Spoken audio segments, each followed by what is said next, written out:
Hello, everybody. Thank you. Welcome back to Yuridia On Air. We're here, your host, Yuridia, and my friend Dalia. Welcome to today's show. Thank you for having me. Thank you for being here. Today's show is going to be about, well, a little bit about mental health, because a lot of people have been asking about that. And then I said, well, I don't know. I'm going to bring the pros over here. But I want everybody to know Dalia. Her full name is Dalia Ruvalcaba. I pronounce it right? Yes, you got it. Okay. She's a therapist at Radiant Counseling and also the creator of TOC Network, which is Therapists of Color, right? Which everybody needs to learn about this. She's going to explain to us a little bit more about that.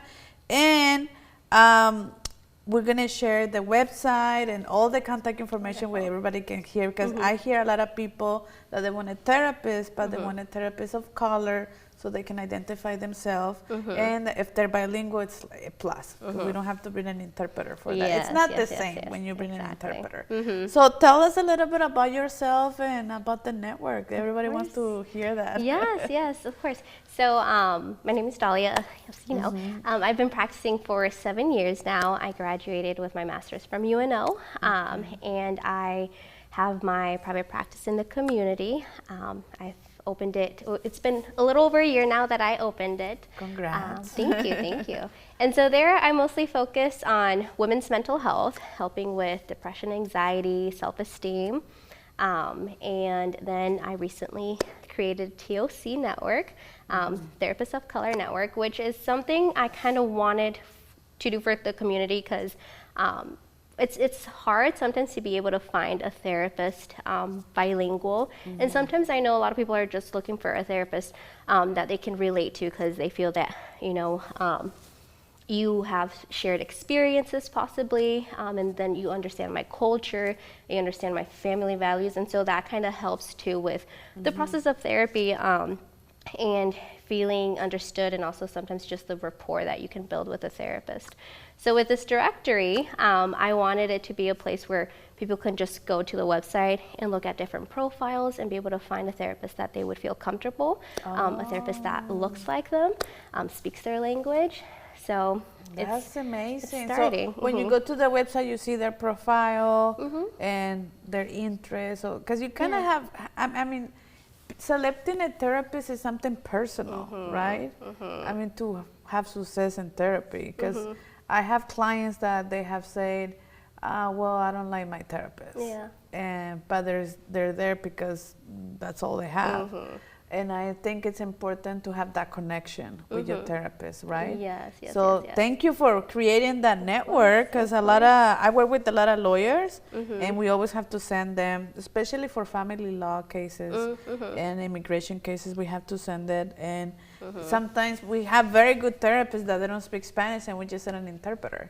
But thank you. Now I say, okay, I want everybody to know about the TOC network, because you can go there and look at the profiles. How many therapists are in there? Oh, goodness. Right now, I want to say we have 15 bilingual therapists, and we have maybe 2 or 3 Black therapists. So we're starting to grow, and hopefully we can have more diversity in the directory. So it's not just Latinos, you have Afro-American, every color. Every color, that's really good. Let me check if we have someone, because we are live, so if you want if you have a question, we can ask you the question. Or if you have something that you want to do private, then send me a direct message, and I'm happy to ask the question. But since we're here, I have a lot of women that they're talking about self-esteem. Sometimes we don't even know, or we get depression, and apparently, well, not that apparently, it is. I'm not a therapist, but I didn't know that it's all combined. Like, for instance, the self-esteem, depression, and anxiety. So tell us, what would you like to share? Since you have experience working with women and you have seen a lot of cases, what are your recommendations how to work on that? So, like I said, they can all sometimes happen all together. So with self-esteem, I feel that it's important to kind of just be mindful of the self-talk that we have and the thoughts that we have, because sometimes they can be very, very negative, very critical. You know, we always are going to be criticizing I think ourselves. we're the worst ones, right? Yes, we worst are always critics. going to be our harshest critics. So that, and just with those thoughts and that self-talk, that can influence our mood significantly for that day or just long term too. For example, if we get up in the morning and we're like, oh, I don't like how I look today, I feel ugly, then our mood's just going to be low And that's for that gonna day. ruin it for the rest of the day. Oh wow. Yeah, because if that's what we're talking, you know, then we go out and we're like, I don't want people to be looking at me because I don't feel like I look good today, or wow, this person probably thinks I'm awkward, or just all those different things makes you start feeling insecure. And just, you know, sometimes you just don't want to be in that situation because of the thoughts you're telling yourself. So looking at all that self-talk and the different thoughts that we might have, exploring that and being able to change them around can then help with our confidence, our self-esteem, our self-love. And it helps us also kind of tackle, when a negative thought comes in, it helps us tackle it better, because then we're like, no, I'll be okay, or no, it's fine, or I do feel beautiful, or different things like that.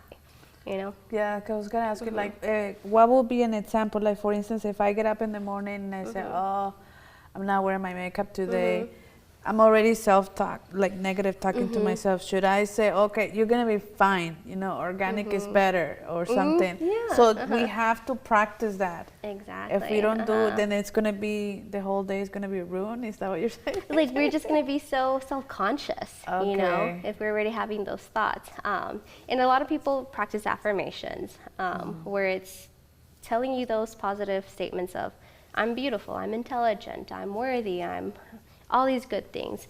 And I know at first a lot of people feel weird saying those things because they don't believe it, or it's hard to just even say that because you're not used to telling yourself those nice things, you know. But the repetition of that, just like we repeat all these negative things, it becomes normal to us. So if we repeat all these nice things, eventually we'll be able to believe it, and it'll become our norm too. Okay. Have you seen cases that they have done that and then you see the changes? Yeah. A lot of people aren't even, sometimes don't realize all the negative self-talk they might have, because it's something that's just automatic. So when we start bringing awareness to them, a lot of people are like, oh, wow, yeah, I am very harsh with myself, or, oh, wow, yeah, I'm not very nice to myself. And one thing I always ask is, what you tell yourself, is that something you would tell your friend or someone that you care about? And they're always like, no.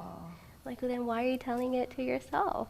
Okay, that's a very good question. Yeah, what will be like a recommendation or like homework or something for someone that has who does negative talk? Like, what will be your recommendation to do? At least one thing. I'm sure they have to do more than one. I know. Affirmations, I think, are wonderful.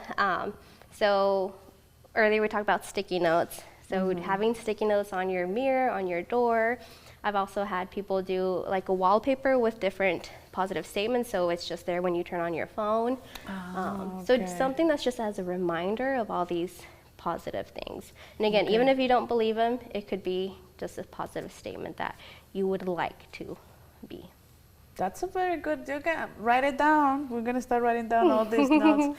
Okay, now the next question that we have was, how do we handle stress at work? Yes. So it's definitely important to just be mindful of how you're feeling and how, I don't know, how stressed you are and how you're able to manage that stress. Because if you're not controlling that, or if you're not doing something to help yourself, long term that can lead to burnout. And then burnout will impact our performance. Even we can take it home, and that'll impact, our relationships, our own self-care. Home, you bring the problems. Or if you have problems at home too, you bring it to work, right? Exactly. Yeah. You might, I don't know, if you had something at home, then you might not be the nicest to your colleagues or to your coworkers too. So it definitely can spread to other places and other things if you're not taking care of yourself. And it's I know sometimes it's hard with work stuff because some things are just not in your control, but seeing what is in your control. So maybe I can't control the workload I have, but I can control how I engage with it, how I make a to-do list, or if I don't like my coworker, I can control how much I interact with them or how I even react to them. So looking at things that you can still do to take care of your energy in a way. Yes. You were mentioning also some tips for like eating, something about greens that affects us or help us or. Yeah, so just trying to have healthy habits. So what we eat, of course, trying to eat healthy. They say that having like green veggies, green fruits, that helps us a lot with our mood too and with our energy. Omega fatty acids, so like salmon or fish, that also helps us with our emotional and mental health. I'm gonna write it down. Greens, fish, yeah. ceviche, right? Yes, all the good stuff. All the good stuff. Yeah, it does make you feel. I notice that when I eat good, I feel like, oh my God, I can take over the world. And whenever I eat junk food, I feel guilty. Yes. And then I say, oh man. Ready for a nap. Yes, I'm ready for the nap. No energy and moody, you know? Yes. Now, talking about moody, because we were talking about, like, especially for women, that if we say no to things, we feel guilty. And then, but then again, if you don't say no, it creates, like, there's no boundaries, I will say. Yeah. And then it creates a stress because you say no to you say yes to something that you couldn't handle, but you were afraid to say no. So how do you practice? I know it's easy to say it, but what will be some practice for us, for women, to say no and to set boundaries? Yes. So, like I said, it's a simple no, but it's so hard to just let it out and say it, right?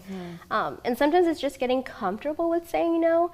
If eventually what you want to be able to do is say no at workplace, maybe you could start off by practicing with other situations that it's a little bit more comfortable. So if I were to be like, can you give me $20? You can, no, I don't have $20 to give you, right? So small things, and sometimes with no, it doesn't have to be a no forever.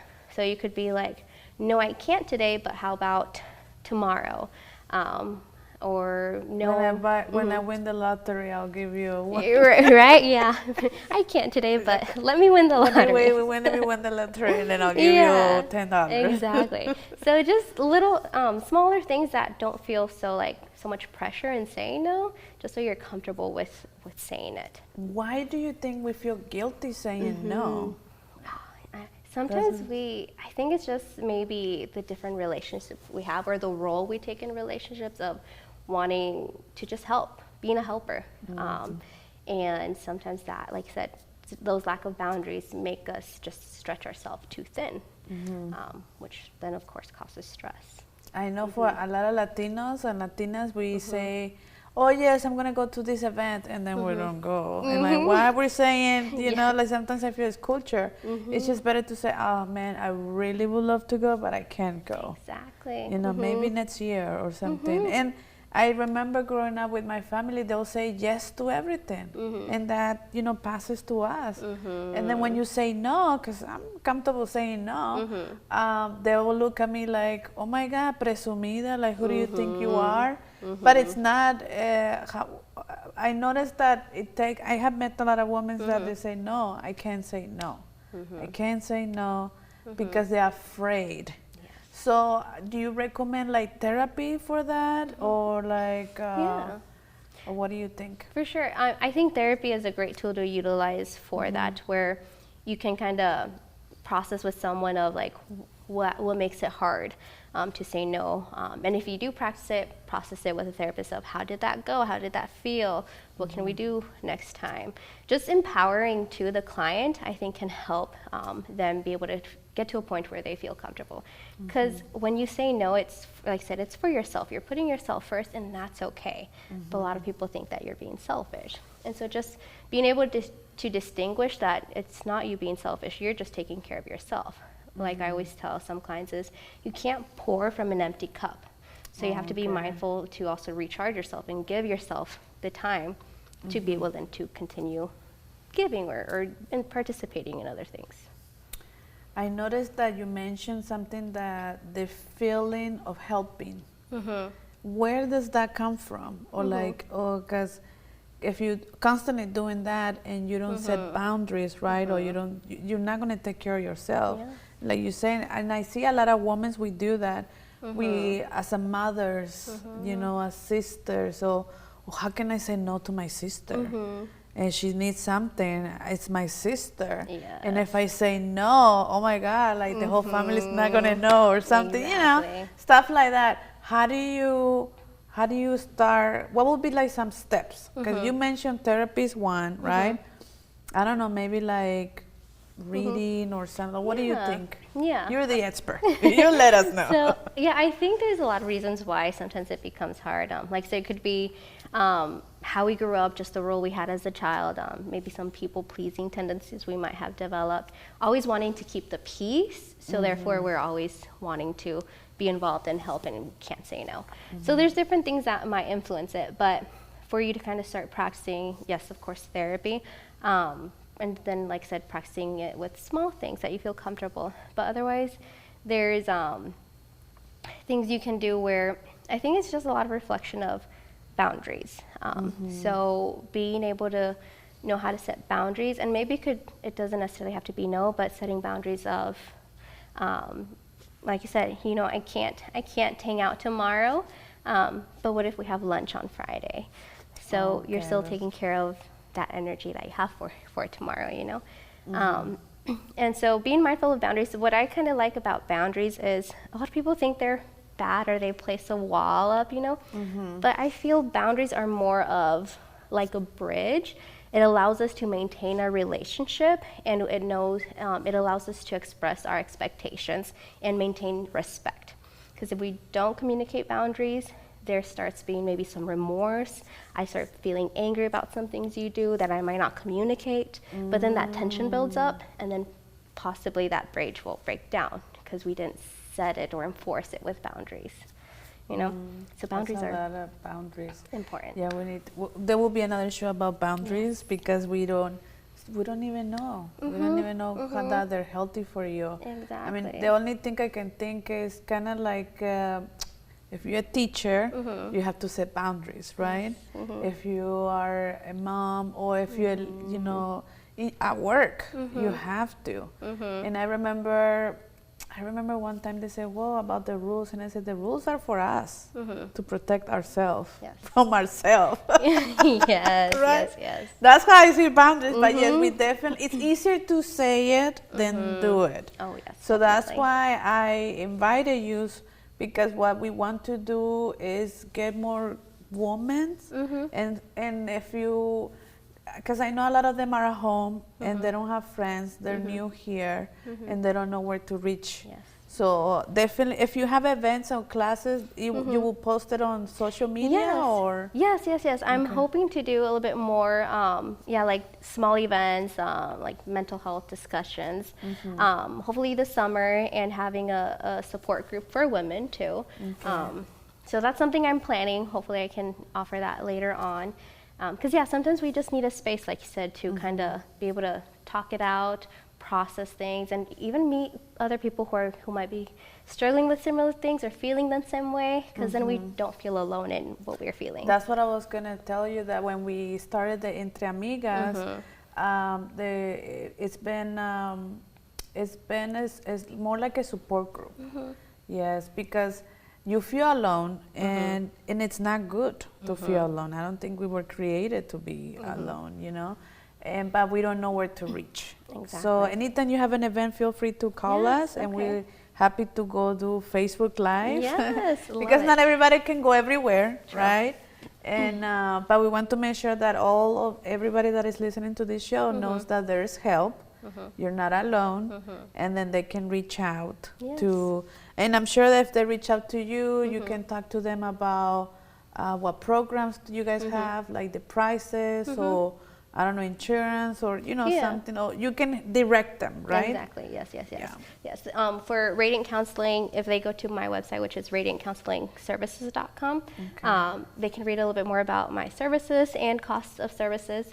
Same goes with TOC Network, tocnetwork.com. When you click on a profile of a therapist, it'll also give you information about their practice and their costs too, and what insurances they take and stuff. So that's important to know, because that's another stress. Financial, oh my God.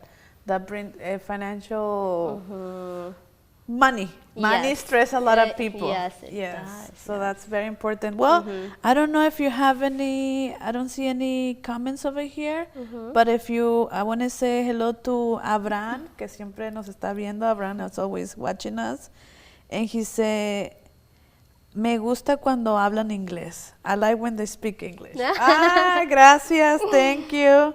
Y también dice, el tema es muy interesante. That means the topic is very interested. So, and then it says, I hate my boss. He makes me mad. Well, I'm sorry. I shouldn't laugh. Sorry. I thought it was funny, but it's not funny. Yes. What do you have to say to that? Yeah, it's again a lot of people will have that where they have difficulty with their bosses, with their supervisors, and that can definitely cause a lot of stress because you feel it's something that's out of your control, right? You don't know how to do it. But sometimes it's seeing how you can, if it's not with your boss, interacting with someone else, whether it's a manager, a supervisor. HR can definitely be a resource where you can kind of just communicate what concerns you might have, or even approaching them, being like, "Hey, I didn't really appreciate the tone that you spoke with me last time. It made me feel overwhelmed, and I just want to be able to kind of have a second chance at this conversation to make sure that we're both being heard." So you think we should say it right away when we feel mad? Because I hear a lot of clients, and I work with a lot of clients that. Because I work with lawyers too, and I remember I have to write down a letter for them to get out of work, and they will be afraid of their boss, and they say, well, I can't ask anything to my boss because, he's going to be mad at me. And then I say, but you have court. Like, this is not like a vacation. Yes. So that's when I start noticing that a lot of them are, they start building up hating their boss. And I don't think that's healthy for anybody, right? But so do you think, like, let's just say an example. Today I'm talking to you, you're my boss. And I say I need a day off because I have court. And then you just say, no, I'm going to be mad. Yes. Do I say it right away? Or, I mean, I don't think I have to go to court next week and you're telling me no and I do my work. How do I control that? Yeah. So I think it depends. If you feel that you can respond without leading with emotion, then it's okay for you to be like, hey, well, it's something I really need to do. This is important. I really need to take this day off. If you want to talk to my lawyer so they can explain the situation or tell you the necessity, you can respond yes, of course. Yelling? Not yelling.